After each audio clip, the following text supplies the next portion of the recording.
turn with me to Matthew 25, verse 14. I started writing this new notebook, this awesome Life of Victory notebook.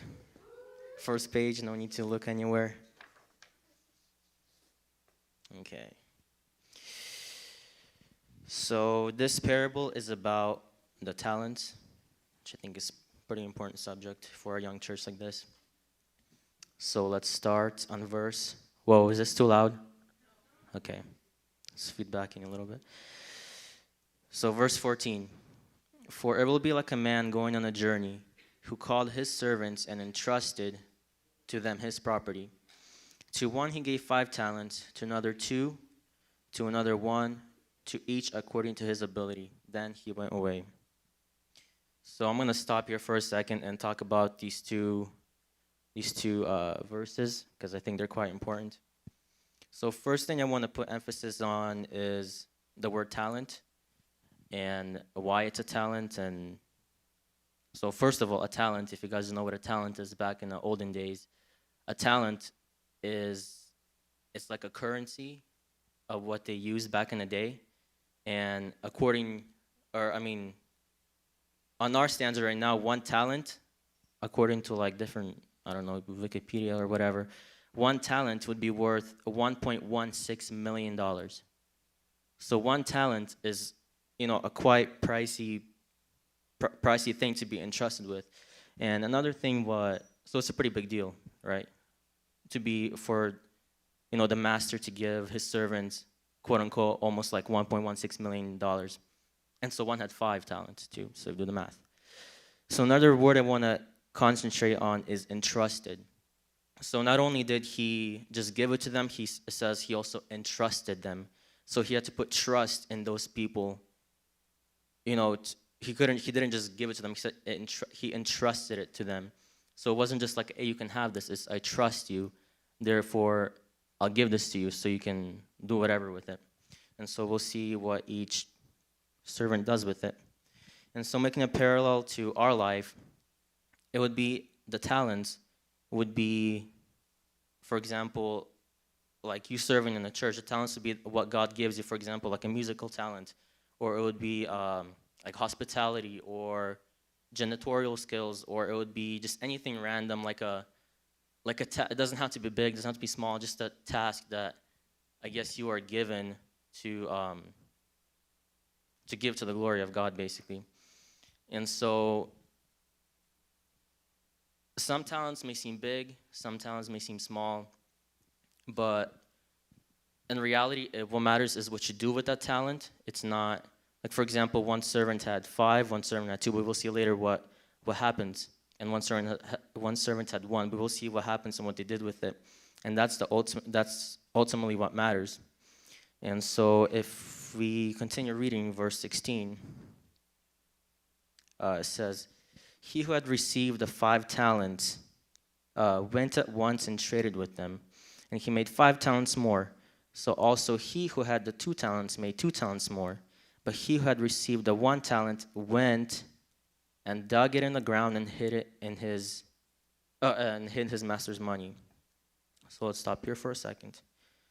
So what we can see is the first 2 servants who received 5 talents, the first servant who received 5 talents, the second servant received 2 talents. You can see maybe, 1 servant received 5 talents and 1 received 2, therefore one is maybe more important than the other.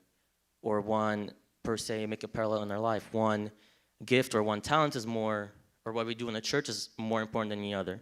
But in reality, it's what they did with that talent. As you can see, both doubled what they first had. And so the last servant, he just dug it in the ground. He didn't do anything with it. So to make a parallel to our life again, it would be, as if you have a talent, for example, you have a singing voice, or you have a kind heart to reach out to people, or, anything like that, and you're just like, I want to do it, but I'll just not do it. And you just sit in your seat and you don't do anything, and you basically waste it. And so let's read verse 19 and see what happens. So after a long time, the master of those servants came and settled accounts with them. And he who had received the 5 talents came forward, bringing 5 talents more, saying, Master, you delivered to me 5 talents. Here I have made 5 more talents. His master said to him, Well done, good and faithful servant. You have been faithful in little. I will set you over much. I will set you over much. Enter to the joy of your master. And verse 22, and he also who had 2 talents came forward, saying, Master, you delivered to me 2 talents. Here I have made 2 talents more. His master said to him, Well done, good and faithful servant. You have been faithful over little. I have set you over much. Or I will set you over much, basically. And so the last servant, there's a lot of reading here. So I might skip that part. But he says, then you ought to have, okay, so this is the last servant. He's saying basically, you dug it in the ground, and then, so what ends up happening is he takes it away from him and he gives it to the one who had more. And he says, for to everyone who has will be given more, and he will have an abundance. But from the one who has not, even what he has will be taken away. So, there's Alex. Cool. Thanks for the distraction. Anyways, I lost my train of thoughts. Where was I? That's right. So basically, the 2 servants who were not lazy and started using their talents, we can see that not only did they contribute to the kingdom of God, but one of them got rewarded at the end even more with another talent. And the one who didn't do anything, he got his taken away. And also says last verse, he will be cast the worthless servant into utter darkness. In that place there will be weeping and gnashing of teeth. So basically he got cast into utter darkness for not doing anything. And so some examples, for example, from my life personally is, like, there was a need for a guitar player in our church. And so I started out playing guitar, and although, I sucked pretty bad at first, but it's been quite a few years, and, I stayed faithful and improved over time. And so God has blessed me with what I am now. Also, for example, this church is not, it did not just start with however much people we have right now. It started with like 5 or 6 people. It doesn't just, if you go back to what it says earlier, it says he entrusted them, or he gave to them each according to his ability. So basically, if per se we had like 5 people starting, and all of a sudden, I think Alex was the youth leader, and he became the pastor of a mega church. That's probably not according to his ability at first. It took time for him to grow, and it took time for him to develop in order to grow the ministry even more to what we are now.